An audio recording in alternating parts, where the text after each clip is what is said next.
COE prices have been hitting all-time high over and over again, with premiums for larger cars crossing $150,000 for the first time ever. While in the latest bidding exercise, COE prices have fallen by a little, this drop is likely a short-term outcome and it may not be sustained. I guess the question now is, what is going on? How long will this madness last? And if you are thinking of buying a car, what can you do? Let's find out more in this video. Also, do join my Telegram group to discuss stocks and personal finance if you have not done so. First up, a quick intro for those who do not know how COE works.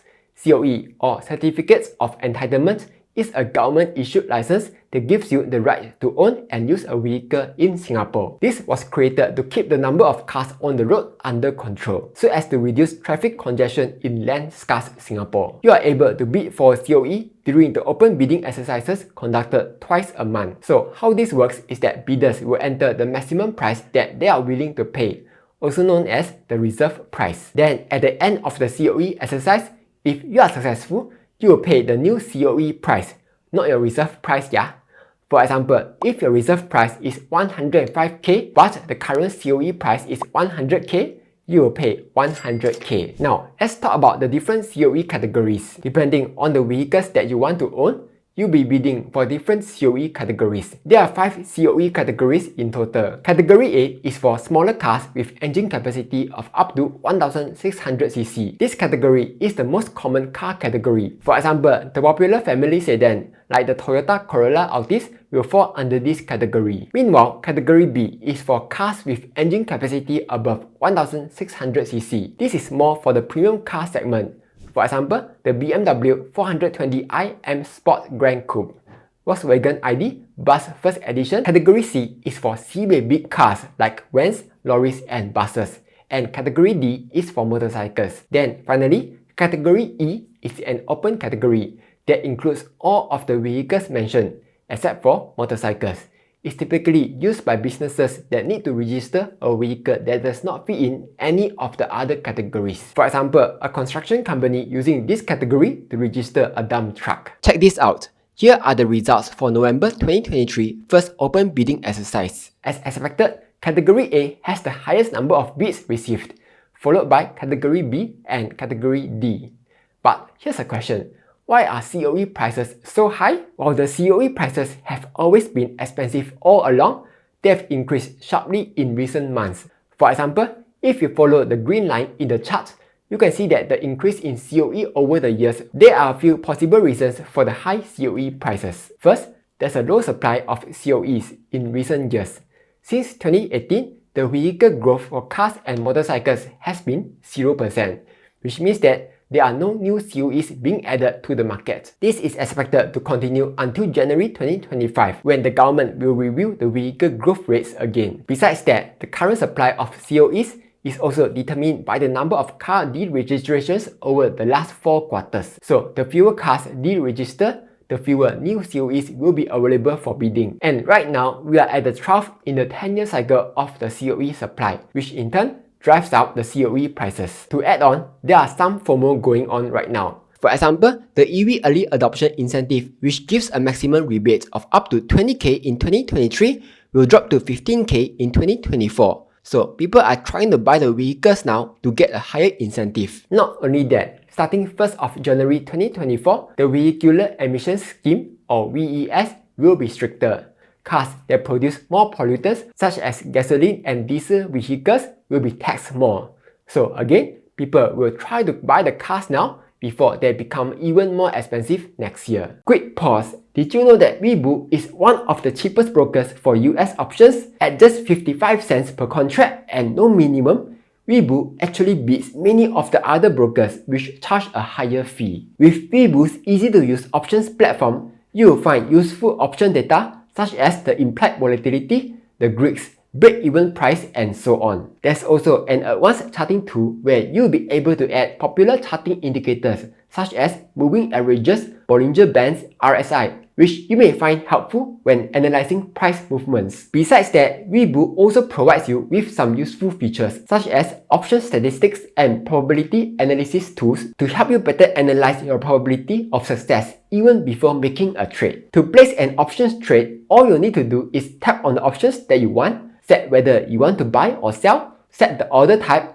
limit price, number of contract, and the time in force, then tap on the buy or sell button to trade. So simple. Also, if you sign up using my link down below, fund any amount and keep the money there for 30 days, you get to win 10 free shares worth up to 5,000 US dollars in total. Besides that, there's also a money boo promotion where you can earn up to 2,000 US dollars. So if you are interested in trying out Weeboo, do sign up to them using my link down below. With that being said, let's get back to the video. Besides those reasons, some people also believe that private hire car companies are aggressively bidding for COE, which in turn drives out COE prices. Here's what's happening. The private hire car population in Singapore has increased by 11.3% over the last year, partly due to rising demand from returning tourists, while the high COE cost has led some consumers to turn to renting and ride-hailing instead of buying cars. However, every private hire company has denied the claim. For example, Tribe Car and Lion City Rentals have denied bidding aggressively for COEs, saying that the high COE prices are also hurting their businesses. Grab also said that they did not engage in aggressive bidding to expand its Grab Rentals fleet either. Gojek also said the same thing, as they do not bid for COEs and instead rely on rental partners for drivers who need vehicles. To add on, this has been confirmed by the government, who also say that there's no evidence that private hire car companies have caused the increase in COE prices. That's because the demand for COEs from private hire car companies as well as the overall private hire car population have been stable over the past year. While all of them have denied aggressively bidding up COE prices, what remains true is that private hire car companies still take out COE quota, which reduces its supply and increases its price. Then some of you may be thinking, why not just create a new category for private hire cars leh? Actually, the government have already thought about this. Long story short, they explained that removing private hire cars from the bidding pool is difficult and costly to enforce and will add to compliance costs for operators, drivers, and ultimately consumers. So if you are still thinking of buying a car, there are a few things that you can do. First things first, buy within your means lor. Duh. This means setting a budget for yourself and sticking to it. It's important to consider all of the costs of owning a car, including the COE price, car loan repayments, road tax, insurance, and so on. It's also important to factor in your other financial commitments. For example, if you have a mortgage or loan, you will need to make sure that you are able to afford all your repayments without overextending yourself. For example, according to an estimation done by Sydney, you should be earning at least $8,700 per month before you can comfortably afford the cheapest car on the market. This includes the cost of the car loan repayments, road tax, insurance, and so on. Besides that, you can also consider buying a smaller or less powerful car, since these cars will have lower COE prices. For example, right now, Category A COE is $95,700, while Category B COE is $110,000. That's a difference of about $14,000. Or an alternative is to buy a used car.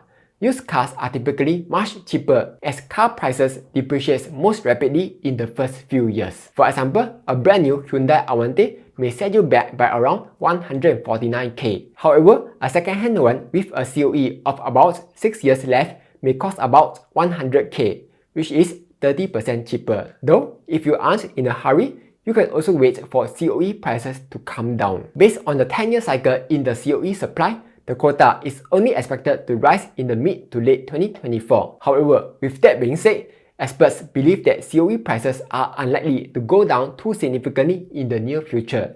This is because the demand for cars in Singapore will still remain high. Not only that, industry experts have also forecasted there may be even more private hire cars to come in, as there is still demand from car sharing operators competing for market dominance. Second, with a rising household income, Singaporeans will be more willing to spend on cars. And third, with Singapore's policy of zero growth in the car population, the government is also unlikely to increase the supply of COEs, as can be seen in the recent one-time adjustment announced in May 2023. A total of about 6,000 COEs will be redistributed gradually over the next few quarters, starting from May 15, 2023. Okay, here are my thoughts.